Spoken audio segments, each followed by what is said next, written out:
Let us pray. Our Father, we confidently ask for your strength and encouragement in our service of you through our service of others. We humbly ask for your gift of wisdom to guide us in making good laws and good decisions for the present and the future of Alberta. Amen.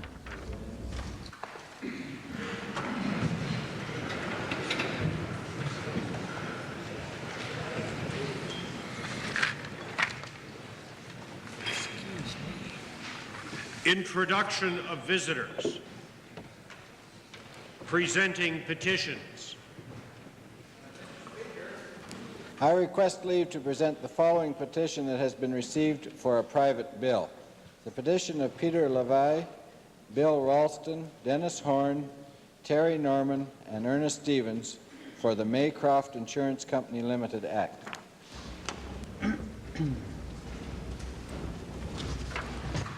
Reading and receiving petitions. Presenting reports by standing and special committees. Notices of motions. Introduction of bills. Tabling returns and reports. Mr. Speaker, I would like to table copies of the annual report of the Alberta Hospital Edmonton together with the audited financial statement for the year ending March 31st, 1986. Mr. Speaker, on behalf of the government, I would like to table the second annual progress report on improvements to services to disabled Albertans. This document will keep the House informed regarding the recommendations made by the CLUFUS Task Force in 1983. It is our intention to continue this reporting of progress for another 3 years. Mr. Speaker, I'm pleased to table the third annual report from the Advisory Committee on Wilderness Areas and Ecological Reserves.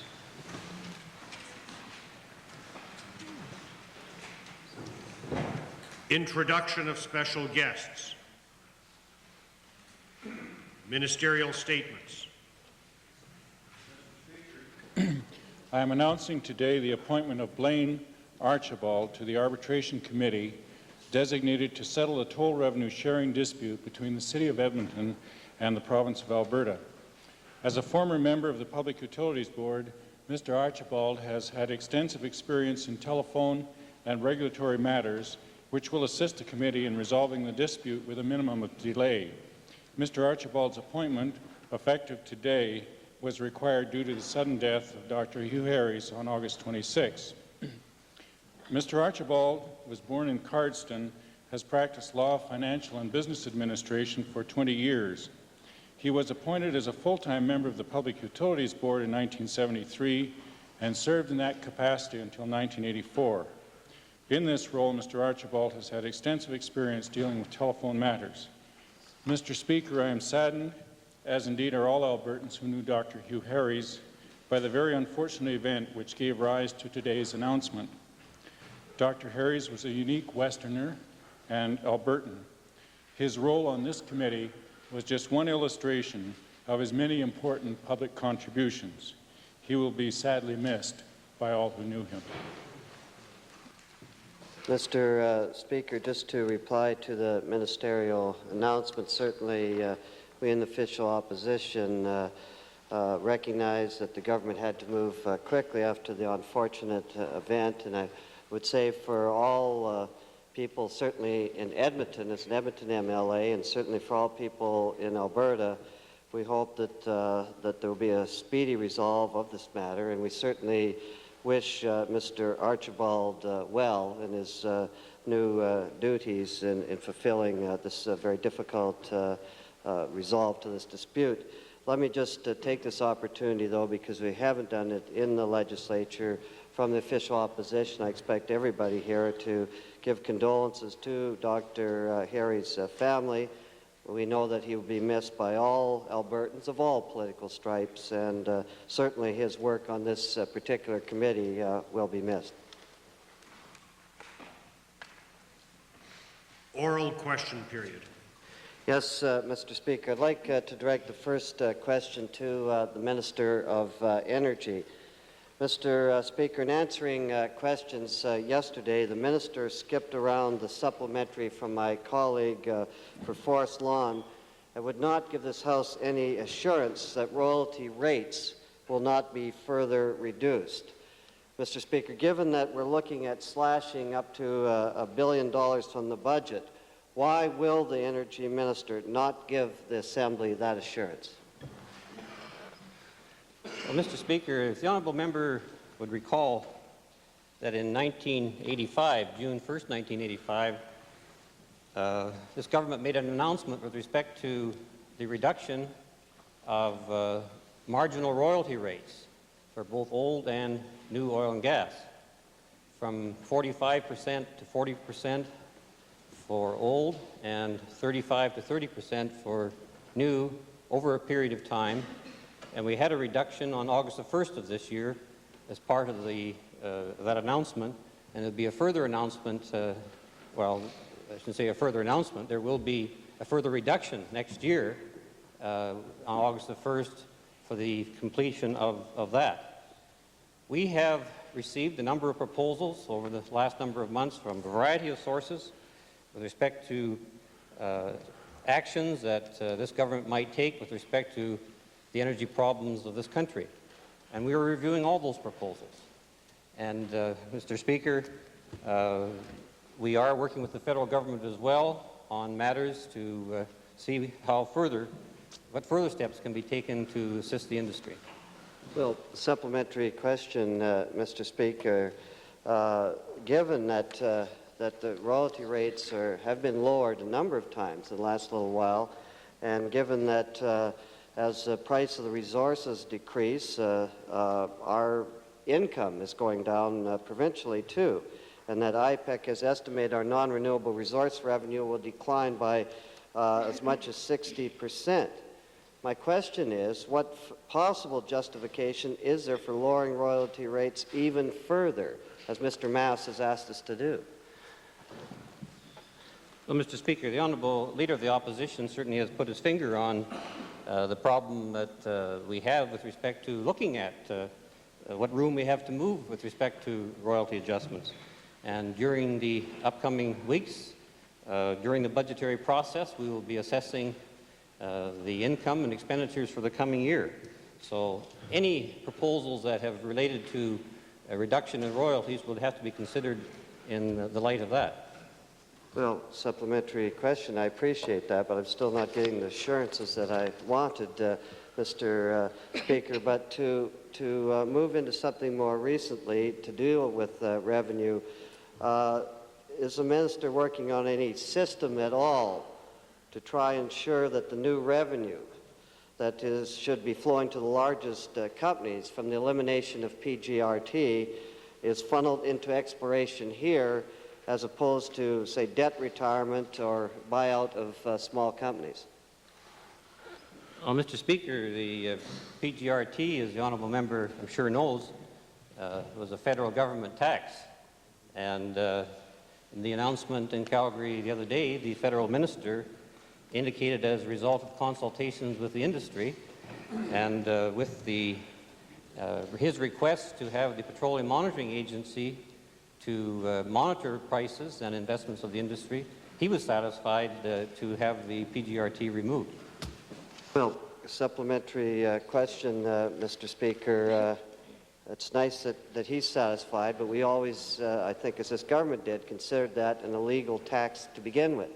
It's our provincial resource. And my question is, that money is now there. Is there any monitoring situation by this government, rather than the federal government, to make sure that is in fact going back into exploration and job creation right here in this province? No, Mr. Speaker, it was their discriminatory and odious tax. Why in the world should we be monitoring their tax system now? They've indicated that they are monitoring the system, and my visits with the industry groups and the umbrella groups were such that I'm confident that that money will be reinvested. Is that my last one? Okay. Member for Westlock Sturgeon, supplementary. Mr. Speaker, also to the minister, and is back to the original point on loss of revenues or revenues, Central Canadian newspapers report that the removal of the PGRT constitutes a $1.5 billion gift to Western Canada. Will the Minister of Energy give the members of the Legislature an estimated amount of money that will be freed up when the PGRT is removed to set the record straight? Well, Mr. Speaker, I've seen those same guesstimates as to how much money would go back to the industry as a result of the removal of PGRT. Those estimates are beyond the estimates that we have. In fact, it's our estimate that approximately $150 million would go back to the industry this year, assuming $15 U.S. oil, as a guesstimate, and approximately $400 million next year, and for the following year, around $200 million. So it's a far cry from the $1.5 billion that we've been reading about. Second main question, Leader of the Official Supplementary, Bev Cochrane. Supplementary, Mr. Speaker, to the Minister of Energy. I wonder if the Minister could assist the members by uncomplicating the royalty rate situation and the misunderstanding that may have occurred in Alberta as a result of advertisements before the PGRT removal, and what the province has done, in fact, in the area of royalty for old and new oil. Well, Mr. Speaker, the royalty rates are not the average of 30 to 40% that we've seen in some editorial columns and from other sources. The marginal royalty rates were, as I described earlier, in the low 30s and low 40s. And that's for high production wells. That is, those rates would be approached at high production wells at high prices. And certainly at today's prices, the gross royalty rate to this province is 26%. And when we reduce the royalty tax credits and royalty holidays from that amount, we end up with a net of 15 to 16% royalty return to the province. Thank you. Second main question, Leader of the Official Opposition. Yes, Mr. Speaker, I'd like to direct a second question to the slasher, the provincial treasurer. Mr. Speaker, I want to quote from my answer to set the scenarios from my questions on September the 8th after the memo. And the treasurer says, "It's not a secret that we have written a memo talking about a set of scenarios. If the member had asked the question directly, I would have been pleased to answer it." Well, I appreciate that, and we're going to set the scenario today because I don't have a memo, Mr. Speaker. And I want to talk about the other side of the equation, revenues. And now that we know if we ask questions directly, we're going to get nice direct answers. Mr. Speaker, in preparing for the 1987-88 budget, what specific new revenue options and targets have departments been directed to present for the budget planning session coming up shortly? Mr. Speaker, obviously the member must have a copy of that memo too, does he? No, was this the new direct treasurer answer? Mr. Speaker, yeah. I guess Hansard didn't make much sense, but let's go into some specifics and we'll get another nice direct answer, Mr. Speaker. Specifically, will the treasurer confirm that targeted options with regard to new sales and gasoline taxes are to be discussed? And if so, what sort of figures are we looking at? Mr. Speaker, of course, as I've indicated in the House before, when our government will go through the process, starting right away, of evaluating our strategies, there are several options open to any government facing the realities that we're facing right now in the province of Alberta. And those obviously would include a combination of reviews of the revenue side, and naturally in the case of Alberta, because we have been very dependent upon oil and gas or non-renewable resource revenue to the province, obviously we will have to take the best advice we have with respect to the projections on that side, And working together with my colleague, the Minister of Energy, both departments, for example, work long and hard to come up with a scenario on that side.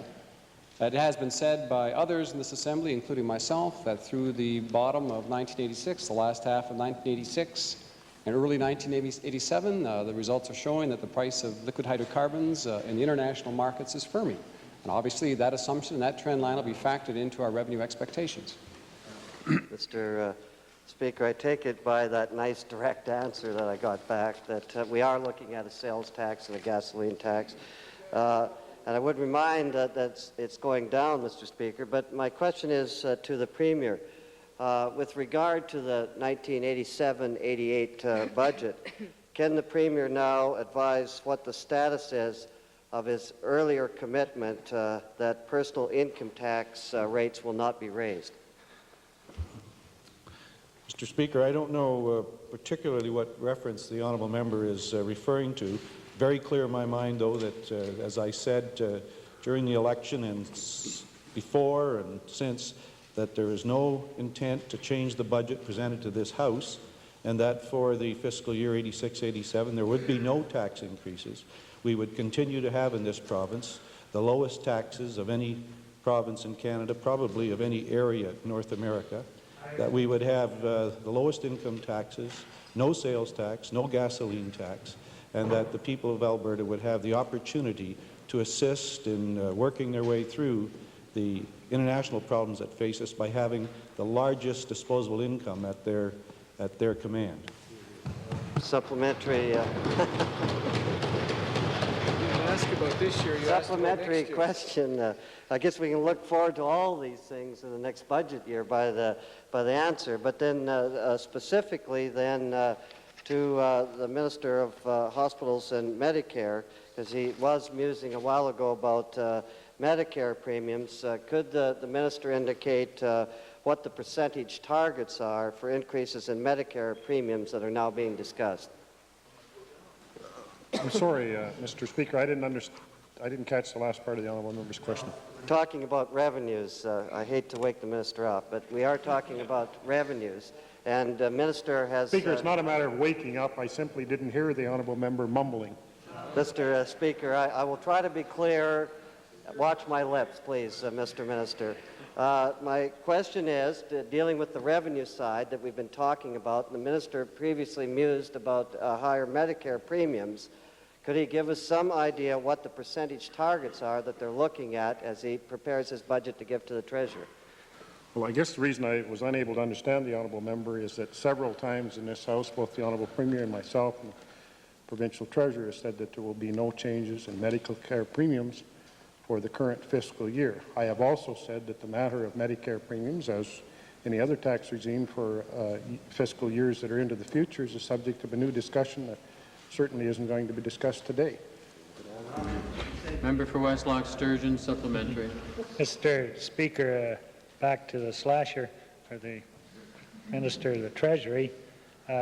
Given that, quite understandably, he does not want to know or want to say where his revenues will come from or just where you'll be cutting the budget, but as a good treasurer, I'm sure he must have a deficit target.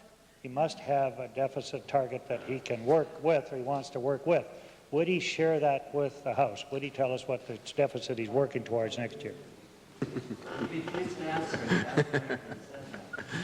Mr. Speaker, we have on a variety of cases indicated from our government side that we do not enjoy having deficit budgets, but we think during this period, when in fact the province of Alberta can sustain a deficit because of world-driven forces on energy and agriculture, that we may have to live with a modest deficit over that period. But obviously, Mr. Speaker, as soon as you start setting targets or you have a single line or multiple criteria in evaluation, obviously that target becomes a reality. And so we will have to work through the process, as we've been trying to explain to all honourable members, that we will look at a set of scenarios based on some reasonable expectation of what might happen with a 0, a -5, and a -10% reduction, examine what might take place in those instances, and then examine ourselves in terms of where we want to stand in terms of the priorities. I might say, Mr. Speaker, that over the past week, since the honourable member from Norwood is helping with this problem, I've had nothing but positive response from the people of Alberta. Here. Supplementary question, member for Little Bow. Mr. Speaker, my supplementary question is to the Premier, and it relates to the scenarios outlined by the Provincial Treasurer. In terms of the Heritage Savings Trust Funds and its relationship with the general revenue budget, would it be the intent of the Premier to consider changing the present formula now used, where 15% of the revenue from various resources are now diverted to the general are maintained by the Heritage Savings Trust Fund? Would that formula be changed? Mr. Speaker, the problem is that all of these matters are parts of a variety of options that would be considered in coming to a conclusion on a future budget, which obviously does not get discussed publicly prior to its presentation. We owe it to this legislature to do that when it has been completed. All of the various considerations that go prior to that are not discussed publicly. That's indeed correct. Main question, Leader of the Liberal Party. Mr. Speaker, this is also to the Premier and with the grain handler strike. And yesterday, all the members of this legislature agreed that steps must be taken to halt the grain handler strike. The Liberal opposition, of course, supports the Premier in his efforts to communicate to the Prime Minister the urgency of resolving this matter. But would the Premier care to share with the legislature the specifics of any discussion he had with the Prime Minister yesterday and today? No, Mr. Speaker. I gave the general impact of my discussions, and my conversations with the Prime Minister, I think, must of necessity remain private. Speaker, to the Premier. Hi, how's meal and the kids sort of thing, I guess, eh? What commitment has the Premier received from the Prime Minister that steps will be taken to ensure that a strike lockout does not spread to the West Coast, given that a longshoreman strike lockout at Vancouver and Prince Rupert has been imminent? As I revised the House yesterday, Mr. Speaker, and it was supplemented with additional information by the Minister of Agriculture, we talked to the federal government. The Prime Minister convinced me that he was very concerned about this matter and was dealing with it on a day-to-day basis, and would, of course, deal with future events on the same basis, and I would not want to speculate on hypothetical situations in the future. Mr. Speaker, I hope you will strike while the iron is hot before the Pembina by-election is over, but will the provincial government assist the farmers in the extra costs that they're going to incur as a result of the Canadian Wheat Board emergency plan to send grain shipments by rail all the way around to the St. Lawrence? Are we going to come up with a plan in conjunction with the federal government to aid the farmers at that extra cost? Mr. Speaker, it's a completely hypothetical question. Supplementary, West Luxter. I don't see how you could say it's hypothetical. The trains are rolling right now. It's going on now. It's very much in. Am I allowed to rephrase it again and give the Premier a chance to rethink that one? With this supplementary. Go to 3. What are you going to do? What are you going to do if they keep seeing it's hypothetical when it isn't? All right, then, Mr. Speaker, let's try the Minister of Agriculture. Has the Minister of Agriculture contacted the Minister of the Wheat Board about the possibility of the Alberta Terminals Limited receiving a contract to clean grain for export in order to ease the impact of the strike on the Alberta farmers? Mr. Speaker, it's our understanding that Alberta Terminals will be contacted, if they have not already, to do whatever work that is necessary to clean grain prior to its shipment, so that the grain will be cleaned inland prior to going to unit trains. Supplementary, Cypress Raycliffe. Supplementary question, Mr. Speaker, to the Minister of Economic Development.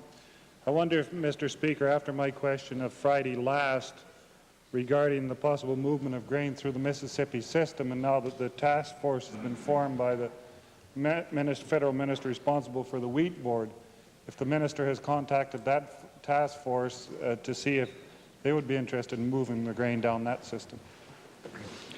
Mr. Speaker, I have not personally contacted individual members of the task force, but our department has been in touch with individuals who are involved in the Grain Transportation Agency and the Wheat Board, who coordinate the movement of cars for the delivery of grain to ports.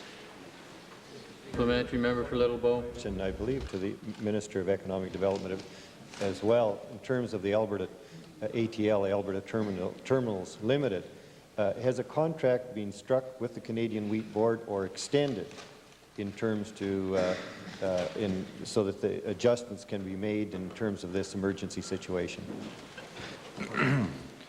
Mr. Speaker, not that I'm aware of. My colleague, the Minister of Agriculture, and I have met with the chairman of ATL to discuss a variety of options where we can utilize Alberta Terminals facilities at Lethbridge, Calgary, and Edmonton to greater advantage. We feel, as many do, that the throughput of those terminals is less than what it could be. And so we've had these discussions, but there has not yet been a determination by the Wheat Board as to whether or not some further permission can be provided to ATL with respect to their ability to act as agent for the Wheat Board. Supplementary, member for Edmonton Norwood. Mr. Speaker, just to the Premier, recognizing that the First Ministers are getting together for free trade talks on, I believe it's the 17th. Has this particular item also been put on the agenda for that conference? Mr. Speaker, the agenda that we'll be working for doesn't specifically deal with this matter, but the occasion, if the issue is still urgent, I think will give us a chance to deal with it. Thank you. Leader of the Representative Party, followed by the member for Edmonton Glengarry. Mr. Speaker, my question is either to the Premier or the Minister of Agriculture. It's relative to yesterday's resolution, which we passed unanimously in this Assembly.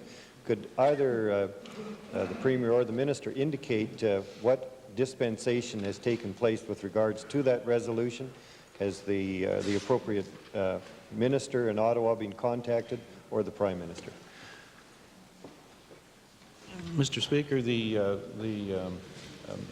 Minister of Agriculture may well wish to supplement this, but I have not had an opportunity to deal with it. Mr. Speaker, we relayed to the appropriate minister at the federal level both the resolution, the Premier's statement, and our own ministerial statement so that they are aware of what this Assembly did do yesterday. Mr. Speaker, to the Minister of Agriculture, in terms of the next 2 days, or 3 days, or between now and next Monday, could the Minister indicate what specific other steps will be taken so that the Provincial Minister of Agriculture is continually making representation for Alberta farmers with regards to this specific item, strike lockout at Thunder Bay?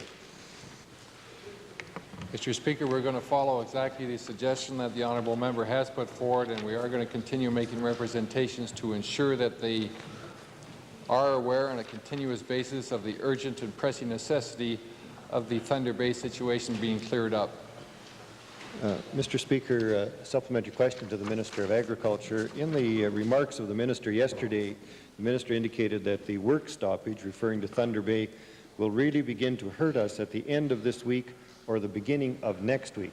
Could the Minister indicate whether there is information available to him at this time showing that no action by the part of the federal government or the union or the respective companies will result in a loss of sales to Russia, that some $260 million sale, or that 2.5 million tons of grain? Sure, Mr. Speaker, the honourable member can appreciate the difficulty that one does have in projecting what the future will hold, and I'm not about to do that at this present time. I indicated that there is a strong probability in the event that the strike is not resolved, and whereby if we do not find alternate channels for the delivery of our grain, we could lose some of those offshore sales. And there has been action taken already, whereby the minister has indicated that he is going to develop alternate routes, and I gather that the commitment has been given that with the development of these alternate routes, we will live up to our offshore offshore grain sale commitments. Mr. Speaker, final supplementary to the Minister. Could the Minister indicate what type of coordination is going on between his office and the office of other Ministers of Agriculture in Western Canada to bring an end to the strike with a coordinated effort by these Western ministers? We, in our office, talked to the office of the Agricultural Minister in Saskatchewan and in Manitoba, and to date, to my knowledge, the Agricultural Minister from Manitoba has not seen fit to return our calls. When he does, we will happily inform the House.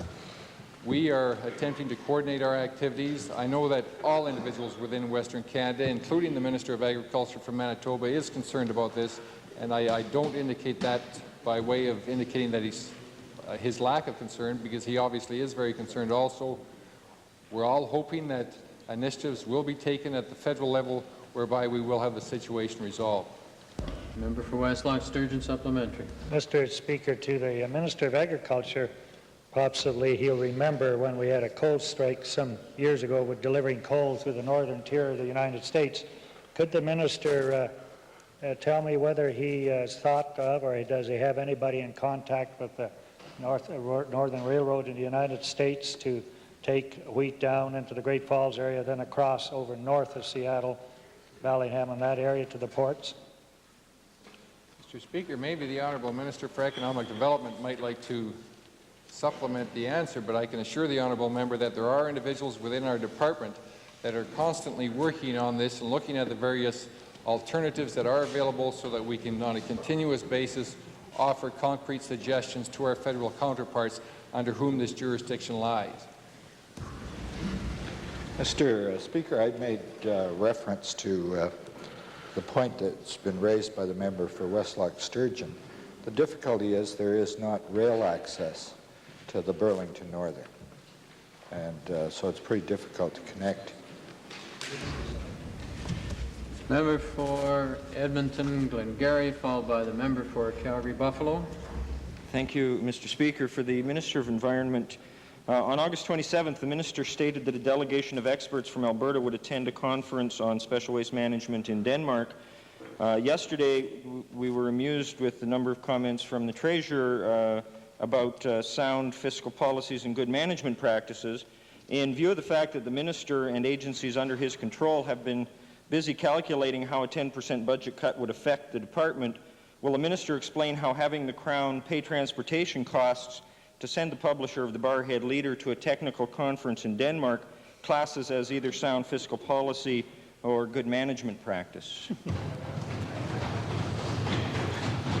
Absolutely, Mr. Speaker. I'd be delighted. Mr. Speaker, when I accept the oath of office to become the Minister of the Environment on the 26th day of May, I indicated that one of my responsibilities would be to ensure that there would be communications with the people of Alberta with respect to those matters that fall under the ministerial portfolio that I have. And it came to me as a result of a number of consultations that the editor of the Barhead Leader is a very prominent board member with the Alberta Weekly Newspapers Association. And it also happens that the Alberta Weekly Newspapers Association will be holding their, I guess it's their annual fall convention, the 19th or the 20th day of September. And coincidentally, there was an international conference in Denmark on special wastes.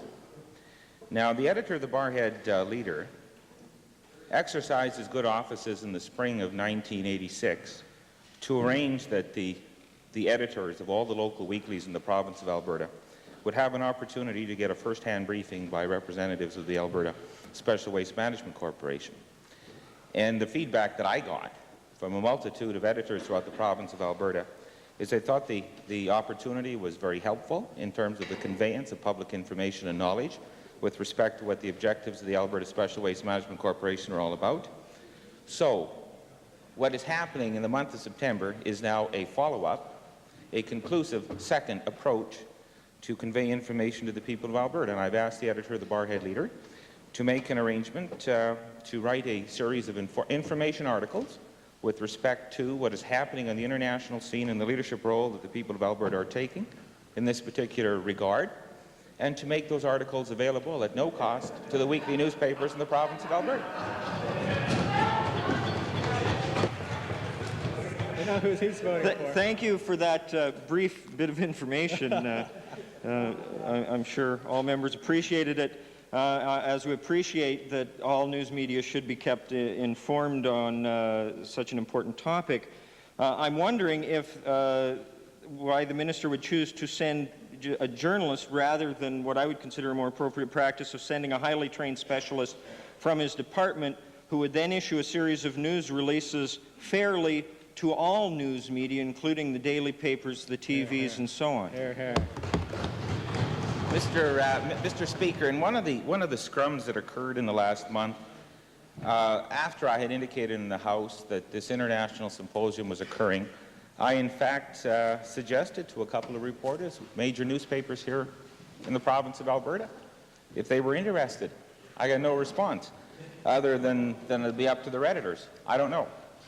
The important point of all of this is that I want to talk about this business of information and this business of credibility. There has been a feeling that some of the information that has come out from the Department of the Environment may have been suspect in the views of some. And we've heard those debates in this Assembly this year, and we've heard them before. We now have an independent editor who is responsible to no one, who will be going on behalf, and there's been no instruction to the individual gentleman to write any kind of article other than his observations and to highlight what the province of Alberta has done in the area of special waste management, and to come back and hopefully write a series of articles from an information point of view that will be conveyed free of charge to the other newspapers, weekly newspapers that don't have these multi-million-dollar budgets to allow them to go and do this sort of thing.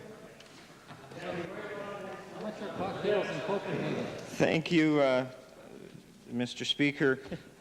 It seems to me that an expenditure by a corporation usually presumes an earned return. I'm wondering, in terms of the answer the minister just gave, what the Crown Corporation is expecting to get in return for the expenditure of the transportation costs. An informed populace, Mr. Speaker. Supplementary evidence. Thank you. On August 27th, the minister said he would ask the Crown Corporation to send representatives and that they would talk to Swedish representatives. He's also said today that, in fact, he did have input into the decision to send this journalist. I'm wondering if, when the minister agreed to pay the transportation expenses, he didn't consider that, whether it's accurate or not, it would not create the appearance that the journalistic freedom of this journalist might have been compromised. Well, I think the Speaker has indicated that that's an opinion. I would like to have the member be assured that that was a very important part of the concerns that I had, is that, in fact, exactly that kind of question would be asked. If individual members would like to read back copies of the Barhead Leader over the last number of years, they will read editorial after editorial that was written with respect to the Alberta Special Waste Management Corporation. There's never been any, and they were all negative, by the way. Oh, very, very critical. They are unfortunate. We were all based in misinformation. I found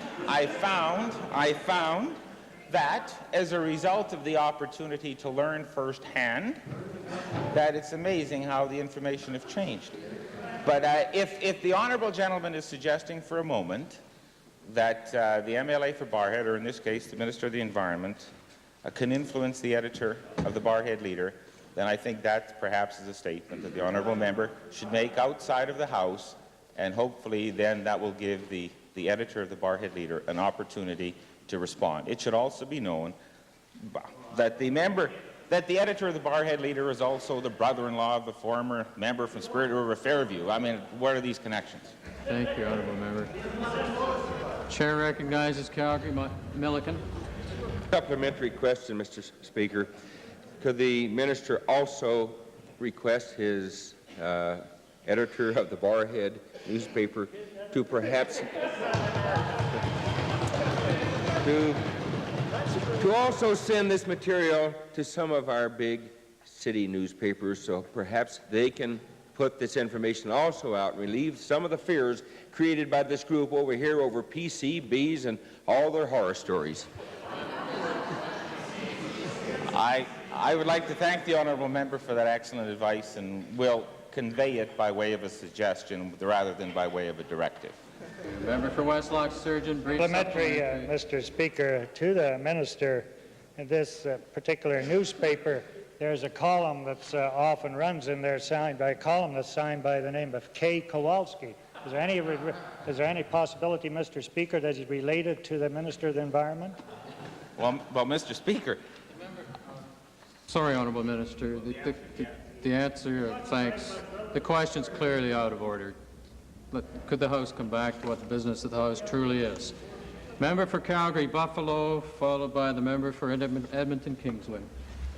Thank you, Mr. Speaker. I have a question for the Honourable Minister of Energy. While the PGRT has been ended effective October 1st, 1986, the fact still remains that the federal government has taken hundreds of millions of dollars out of the Alberta economy by means of this tax between January and October of this year, at a time when the industry has been in crisis, and this is clearly unacceptable.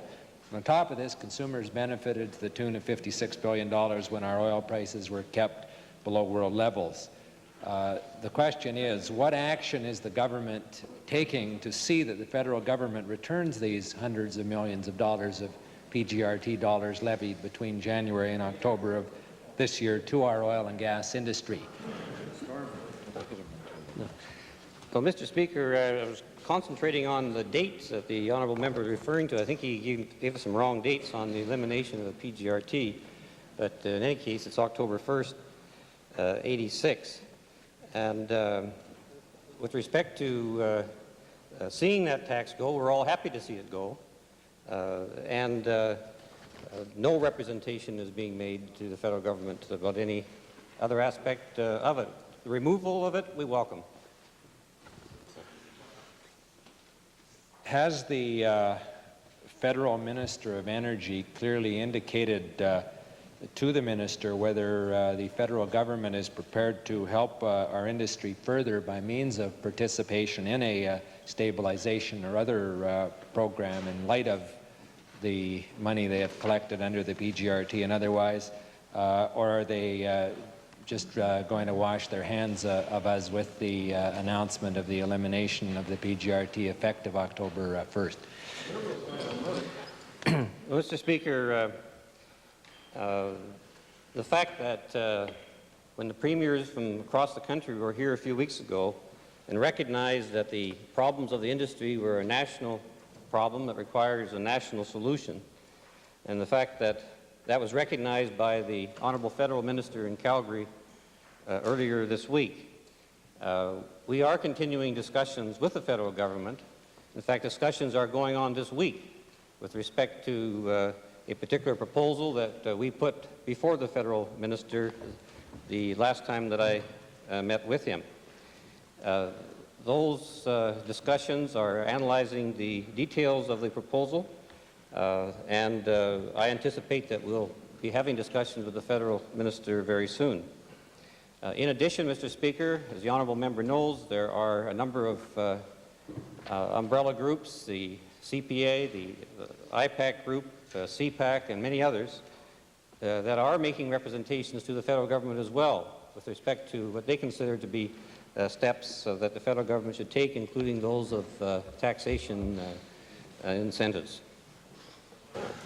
Mr. Speaker, supplementary, could the minister tell this House and the people of this province why the government is not pressing the federal government with respect to the amount of the PGRT levy up to October 1st of this year? Are they just going to allow the federal government to enjoy the benefit of their delay in eliminating that inequitable tax? Well, Mr. Speaker,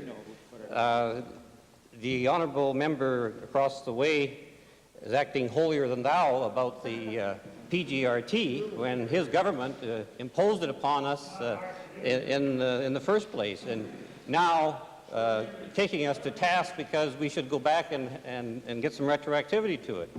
We're happier than the dickens that the thing is gone, and we're not asking for any retroactivity to it. We're glad that it's gone. The industry's glad that it's gone, and we're going to go on from here.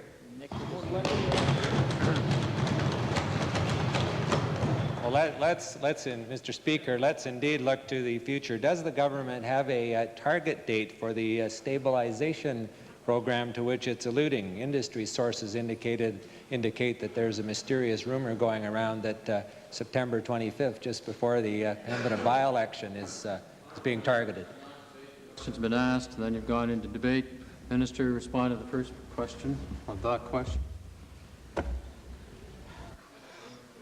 I didn't know you had the first question in there, Mr. Speaker.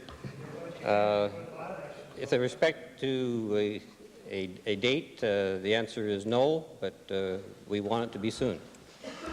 Member for Edmonton Norwood, supplementary. Yes, Mr. Speaker, we're still not sure what cash stabilization program means, but the minister has said now that there's a particular proposal before the federal government. Could the minister at least indicate and give us some estimate at this point how much this particular program would cost the Alberta Treasury? No, Mr. Speaker. Member for Edmonton Kingsway. Speaker, my questions are for the Minister of Consumer and Corporate Affairs or her designate. Do we have one?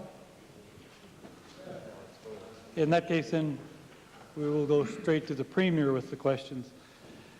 The National Contingency Fund will compensate investors who lost money by the closure of First Commonwealth securities, but it will not help those who held or who hold the now worthless Audit and North Sun shares.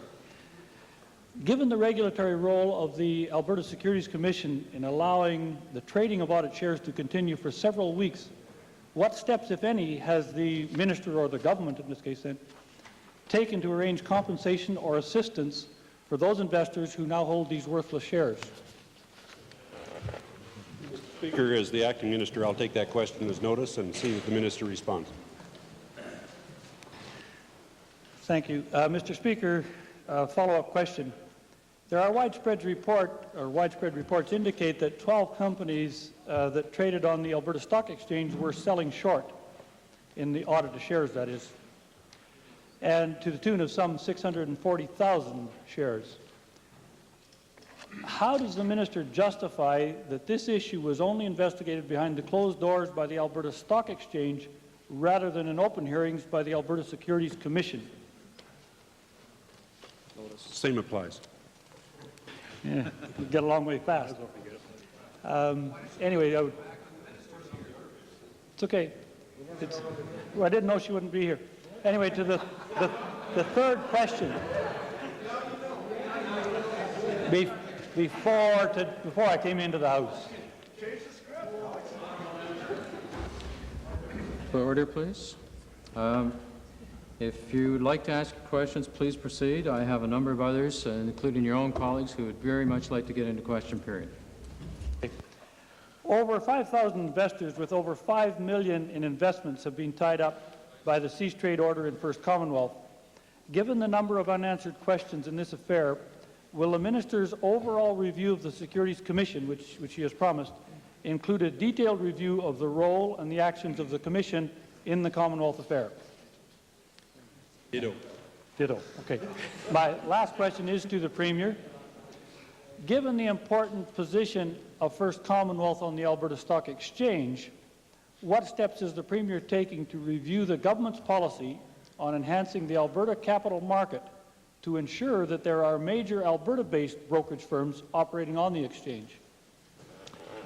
Mr. Speaker, as pointed out to the honourable member, these are properly within the purview of the minister responsible for the Alberta Securities Commission, and she'd be happy to deal with them when she returns. Thank you. The honourable supplementary question, Westlock Sturgeon.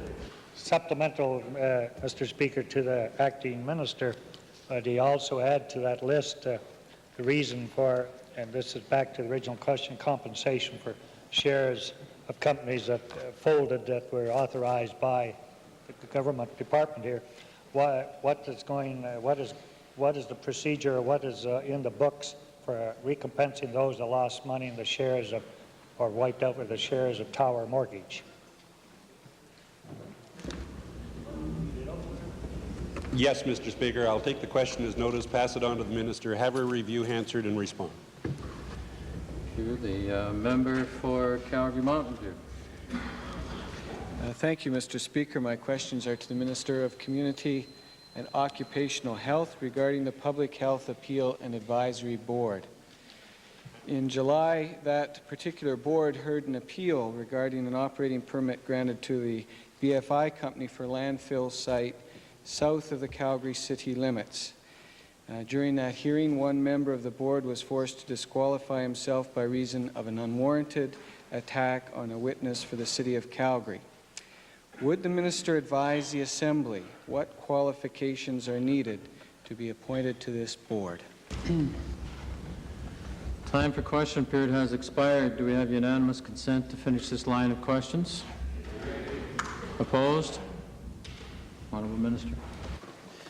Mr. Speaker, I don't have the Act before me, but I believe qualifications of the board are those people who are interested, citizens of the province, who have an interest in serving on a body of this kind, people who would reflect and represent the broad interests of all Albertans, and who are willing and are committed to serve. Mr. Speaker, I think the minister would agree with me that landfill sites are a necessary evil of living together in a modern society, so that more of them should not be approved than are absolutely required.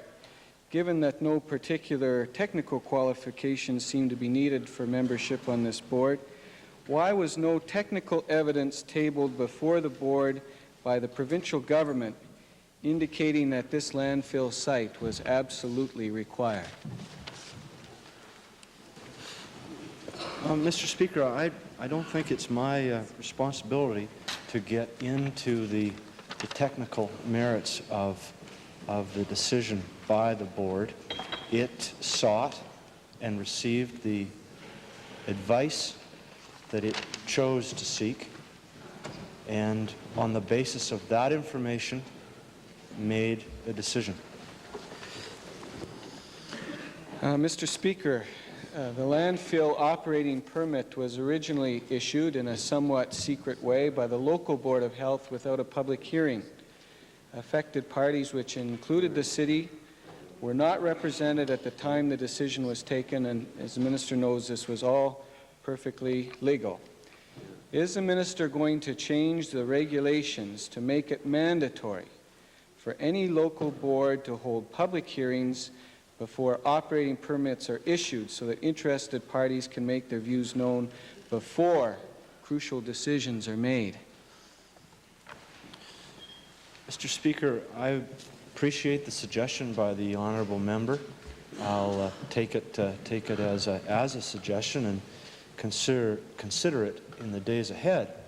But I should point out, Mr. Speaker, that there are procedures. There is a process following a decision, a public decision by a local Board of Health, and that process, whether it's to the the Public Health Appeal and Advisory Board or through the courts, is there. It was used, and as a matter of fact, part of the process is still underway and is before the courts. And that is expected to be heard in the courts in later this month, or later in the fall.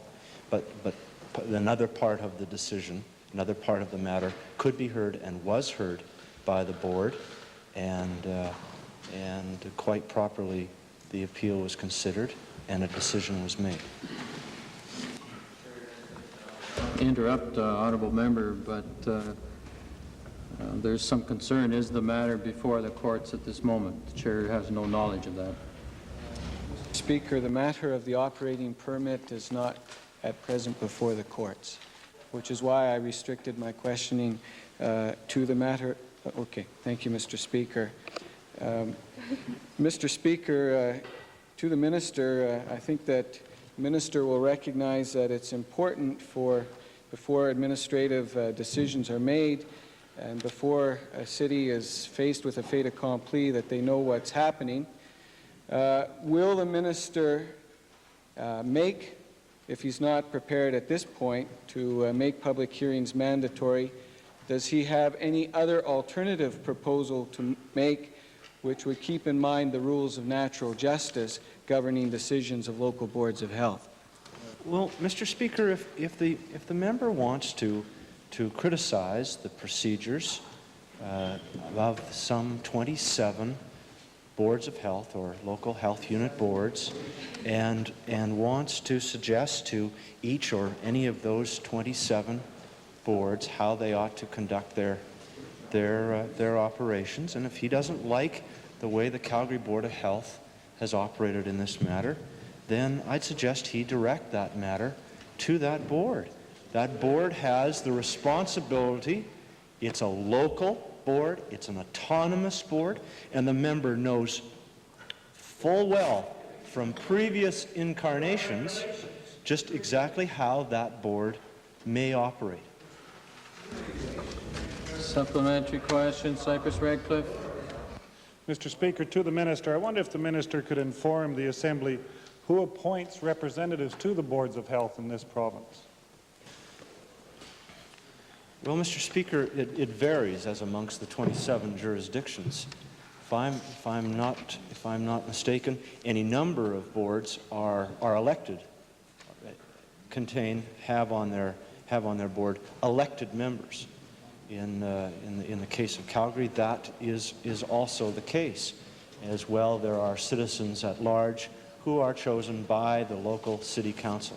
So we have a great deal of faith in those members who are willing and are able and are committed to serve on those boards, and I respect their autonomy in making the decisions which they're responsible for making. Orders of the day. Government bills and orders for second reading. Bill 27, Alberta Healthcare Insurance Amendment Act 1986. The Honourable Mr. Moore. Mr. Speaker,